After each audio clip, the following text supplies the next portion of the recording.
Students, class 9 के सभी प्यारे छात्रों को सुप्रभात। मैं एन के शर्मा, माँ कल्याणिका पब्लिक स्कूल से। आज हम वाक ललद्य देवी का जो हम चैप्टर पढ़ रहे थे, इस कविता का जो दूसरा पद है, बहुत सुंदर पद है, उस पद के बारे में जानेंगे, उसके भावार्थ को जानेंगे, उसके कठिन शब्दों से परिचित होंगे। प्यारे छात्रों, पिछली कक्षा में ही हमने पढ़ा था, इससे पहले पद में कि कितना सुंदर लिखती हैं ललद्य देवी जी। आज हम उनका जो दूसरा पद है उसके बारे में जानेंगे। इस पूरे पद में ललद्य देवी जी ने बाह्य आडंबरों का विरोध किया है, अर्थात मन से समभावी होने की बात कही है। समता मन में जब आ जाती है, सभी के लिए जब प्रेम की भावना मन में आ जाती है, एक विशिष्ट ज्ञान जब मन में जागृत हो जाता है, वो ही ईश्वर प्राप्ति का सच्चा रास्ता है।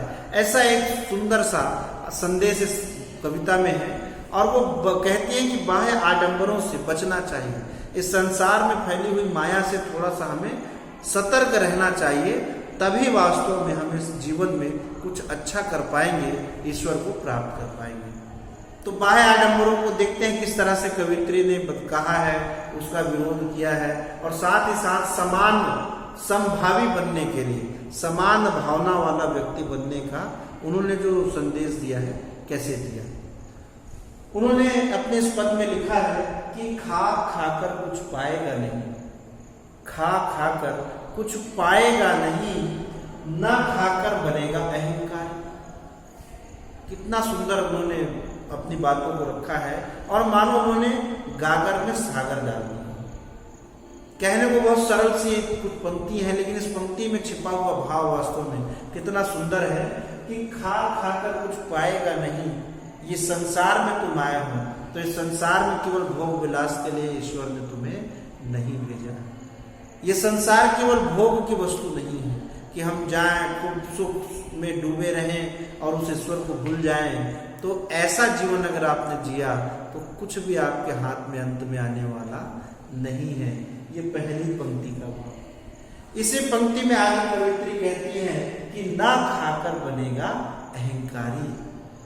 और अगर मैं भोग विलास से सुख की बात करती हूँ, या खा के बहुत ज्यादा भोजन करना और आनंद प्राप्त करने की अगर मैं बात करती हूँ, तो ऐसा इसका मतलब ये नहीं निकाल लेना कि बिल्कुल अब सब खाना छोड़ दिया जाए, एकदम तपस्वी बन जाया जाए, बहुत व्रत उपवास और नियम करके भी अपने शरीर को कष्टों में डाल दें। ऐसा भी नहीं है। कवित्री कहती है कि ना खाकर बनेगा तू अहंकारी। और तूने अगर मान लो भोजन भी त्याग दिया, बहुत कठिन परिश्रम भी कर, तपस्या भी करने चले गए, तो भी तुम्हारा मन जो ऐसा नहीं कि ईश्वर की प्राप्ति में लग जाएगा, बहुत ईश्वर के करीब तुम पहुंच जाओगे ना।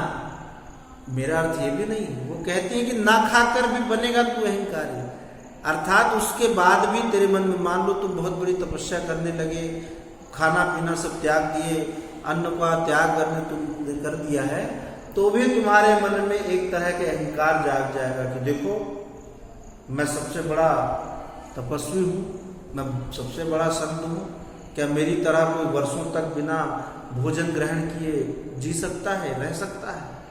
तो तुम अपने आप को थोड़ा सा घमंड तुम्हारे भीतर शायद जागृत हो जाए, और ये अहंकार तुम्हें प्रभु से दूर कर देगा।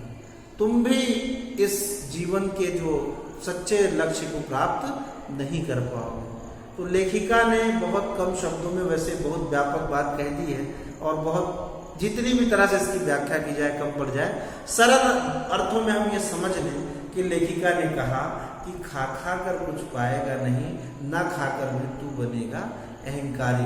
अर्थात ये संसार में मनुष्य का जन्म हमें केवल सुखों का उपभोग करने के लिए, संसार में फंसे रहने के लिए नहीं मिला है, और ना ही बहुत ज्यादा इस शरीर को तकलीफ देने के लिए, बहुत कठिन तपस्या करने के लिए, ऐसा भी नहीं कि ईश्वर ने भेजा है हमें। बल्कि क्या करना चाहिए हमें, कवित्री इस बात को कि ठीक है भाई, हम बहुत कठिन तपस्या नहीं करते, अनाज को नहीं छोड़ते, और बहुत ज्यादा इस संसार में जो सुख है उसका भी उपभोग नहीं करते, तो आखिर क्या करें। कवित्री अपनी बातों को आगे बढ़ाते हुए कहती हैं कि सम खा, सम खा तभी होगा समभावी। पूरी इस वाक्य का जो सार है कवियत्री की इस तीसरी पंक्ति में है कि वो समभावी बनने की प्रेरणा देती है। वो कहती है कि तुम पहले समभावी बन जाओ, अर्थात सरल भाव के बन जाओ, तब तुम्हारा ईश्वर से मिलन ज्यादा नजदीक हो जाएगा, तब तुम जल्दी ईश्वर को प्राप्त कर पाओगे। कब? जब तुम समभावी हो जाओगे, तुम्हारी भावना अच्छी हो जाएगी, तुम ना तो अतिवादी होगे और ना ही तुम्हारी जो भावना है वो बहुत ज्यादा त्यागी की होगी। अर्थात तुम्हारे मन में जब छल, कपट, भोग, विलास ये सब के लिए जब स्थान नहीं होगा, एक समानता का भाव होगा, विरक्ति का भाव आएगा, तभी तुम ईश्वर को प्राप्त कर पाओगे।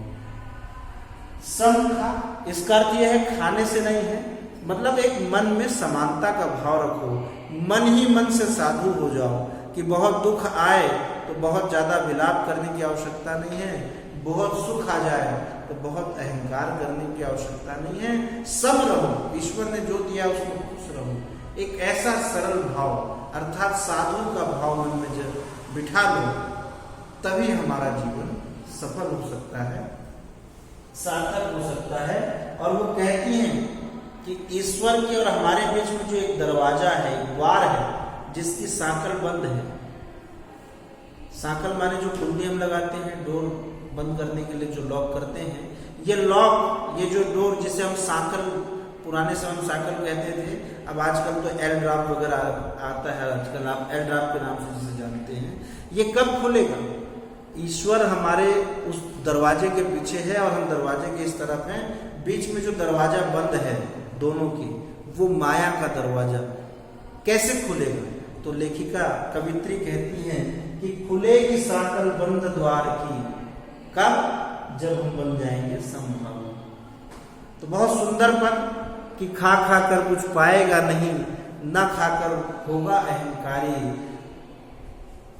सम खा तभी होगा समभावी, खुलेगी सांकल बंद द्वार की। बिल्कुल सरलतम भाषा में लेखिका ने ये संदेश दिया है कि बहुत ज्यादा कर्म कांड करने से ईश्वर की प्राप्ति नहीं होती और बहुत ज्यादा इस संसार के सुखों में डूब जाने से भी ईश्वर से हम दूर हो जाते हैं।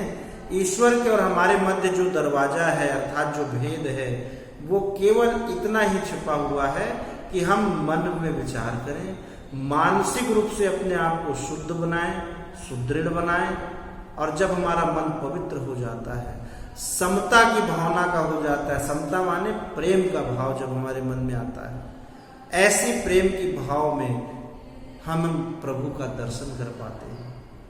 और ईश्वर को प्राप्त करने के लिए कहने का मतलब यह है, इस पद में कवित्री ने ईश्वर को प्राप्त करने के लिए ये कहना चाहा है कि अगर भगवान को पाना है, भगवत प्राप्ति के लिए मनुष्य के हृदय में प्रेम की भावना का होना अति आवश्यक है।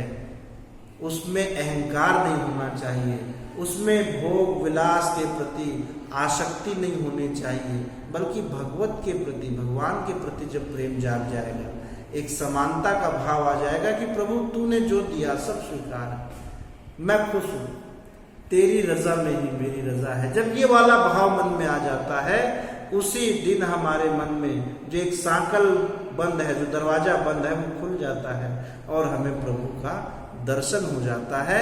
अर्थात मनुष्य जो है वो इस संसार में अपने आने का जो रहस्य है उसे पहचान जाता है, कवित्री का ये कहना है।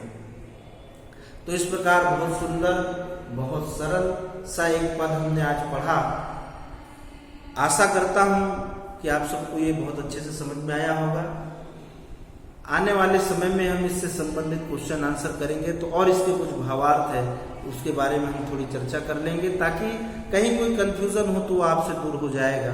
और बहुत सरल शब्दों का प्रयोग वो करती हैं, ऐसा हमने जाना था, तो कोई भी मीनिंग इसमें ऐसी है नहीं कि जिसका अर्थ हमें ना पता हो।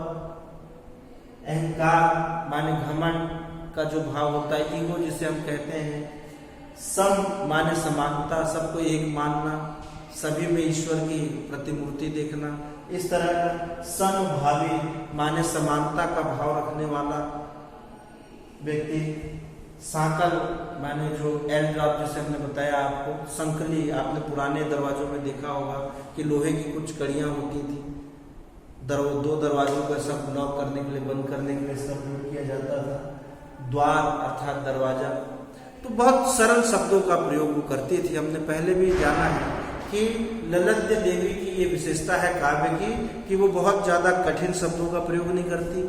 बहुत उबाऊ और बहुत कठिन पांडित्य की भाषा जो मानी जाती है संस्कृत भाषा, उस संस्कृत भाषा का, उसके शब्दों का वो बहुत प्रयोग नहीं करती, क्योंकि शायद वैसा करती तो इतनी लोकप्रिय नहीं हो पाती, जनप्रिय नहीं हो पाती, क्योंकि हर व्यक्ति के बस में नहीं है वो संस्कृत भाषा को समझ सके, उसके भावों को, उसके अर्थों को समझ सके, या वो बहुत ज्यादा उस समय की जो तत्कालीन भाषा रही है फारसी भाषा, उसके बारे में उसका भी वो प्रयोग नहीं करती हैं, बल्कि जन सामान्य की भाषा का वो प्रयोग करती रही हैं। ये उनकी सबसे बड़ी विशेषता थी। तो मिलते हैं अगले वीडियो में हमारे, जिसमें हम जानेंगे तीसरे वाक्य के बारे में।